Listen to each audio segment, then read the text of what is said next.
Et alors que les combats font toujours rage en Ukraine entre l'armée russe et l'armée ukrainienne, Sud Radio vous emmène presque à côté du front, pas loin de la ville ukrainienne de Kramatorsk où on retrouve Léon. Bonjour à vous Léon. Bonjour à vous.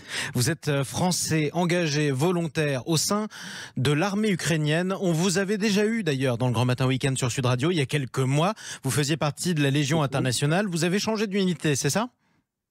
Oui, tout à fait. Oui, on a décidé de changer d'unité parce qu'il y a la possibilité maintenant d'être intégré directement dans les unités de l'armée régulière.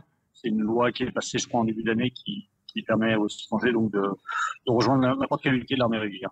Effectivement. Alors là, vous êtes sur le front, les combats font rage. On a beaucoup parlé de cette tant attendue contre-offensive ukrainienne. Est-ce que d'abord vous confirmez qu'elle a commencé sur le terrain ou pas ? Alors, j'en sais globalement pas plus que vous. Enfin, je sais que dans notre secteur, oui, bien sûr, il y a des combats en cours. Après, je peux pas trop en dire non plus. Mais après, je peux pas vous dire si c'est la principale attaque ou une attaque secondaire. Quoi qu'il en soit, vous, avec vos unités, quand vous retournez en première ligne, qu'est-ce que vous faites ? Vous tentez d'avancer ou alors vous vous défendez face aux Russes ?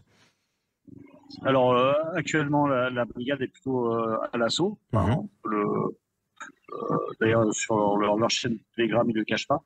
Donc, c'est pas quelque chose de secret. Ouais, donc, ils sont sur les alentours de Bakhmout, et effectivement, ouais. Vous avez participé d'ailleurs, on le disait, il y a quelques mois quand vous étiez intervenu à la bataille de Bakhmout. Vous avez été obligé d'abandonner la ville aux forces russes et à leurs supplétifs mercenaires du groupe Wagner. Ça signifie que là, en ce moment, les Ukrainiens contre-attaquent, en tout cas aux alentours de cette ville, et c'est ce à quoi vous participez. Oui, tout à fait, oui, c'est ça. Alors bon, à l'époque, là, j'étais pas sur Bakhmout quand c'était l'offensive russe sur Bakhmout. J'étais un peu plus au nord, du côté de Zlatovier, dans l'oblast de Louhansk. Mais effectivement, la brigade dont nous faisons partie actuellement était déjà ici en défense. Ouais. Exactement. Comment se déroulent les combats en ce moment ? Est-ce qu'ils sont plus violents qu'il y a plusieurs semaines ou est-ce que pour vous la situation ne change quasiment pas ? Alors, pour le moment, ça fait pas longtemps qu'on a rejoint l'unité, c'est assez récent. On est encore un peu en arrière, plusieurs kilomètres du front. On fait principalement l'entraînement parce qu'on est avec des nouveaux personnels pour se coordonner. Et puis, mais après, on a des membres de l'unité qui sont actuellement sur le front. Oui, je pense que c'est assez violent, effectivement. Ouais. C'est effectivement assez compliqué. Parlons maintenant du moral des troupes. Vous avez dû suivre avec tous vos compagnons d'armes, vos camarades, ce qui s'est passé de l'autre côté du front, en Russie, avec cette mutinerie des mercenaires de Wagner que par ailleurs vous avez combattu. Est-ce que les divisions au sein du camp russe ont remonté le moral à tous les volontaires étrangers dont vous faites partie, ainsi qu'aux soldats ukrainiens ? Alors, oui et non. Enfin, je pense que la plupart étaient plutôt sur l'expectative. Donc, ils attendaient de voir réellement avant d'avoir de fausses joies, parce que c'est sûr que ça aurait été assez intéressant que Wagner et les troupes régulières russes combattent entre eux en Russie.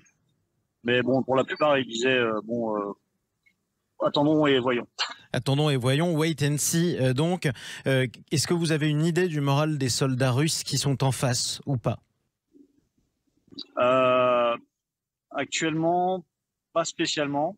Après, bon, je suis comme vous, divers sans information. Bah, a priori, ils ont l'air quand même de se défendre plutôt pas mal, à tenir leur position, mais malgré tout, ils reculent petit à petit. Ouais.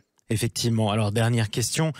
Ça fait évidemment des mois et des mois que les Ukrainiens combattent, au risque bien entendu de leur vie. Quel est le moral des troupes et quel est le moral des Ukrainiens ? Est-ce qu'il y a une forme de lassitude sur cette guerre ou est-ce qu'ils continuent à penser qu'ils reconquériront un jour tout leur territoire qui leur a été volé par les Russes ? Alors, je pense dans la globalité, oui, ils sont toujours motivés parce que bon, ils se battent pour leur terre et pour leur pays. Et après, il y a forcément pour ceux qui combattent depuis longtemps une certaine forme de lassitude parce que c'est fatigant pour ceux qui combattent déjà depuis plus d'un an ou un an de pas pouvoir rentrer chez eux, de voir leur famille, de pas pouvoir voir leur famille. C'est certain que après des mois et des mois de combat, psychologiquement, c'est difficile, oui. Ça finit par être extrêmement long. Prenez soin de vous, Léon. Faites attention à vous, si j'ose dire, parce que vous allez retourner sur le front à un moment ou un autre. Et on essaiera de reprendre de vos nouvelles, de vous ainsi que de tous vos camarades. À bientôt. Ben, c'est avec plaisir. À bientôt, je vous dis. Bonne journée à vous. Merci.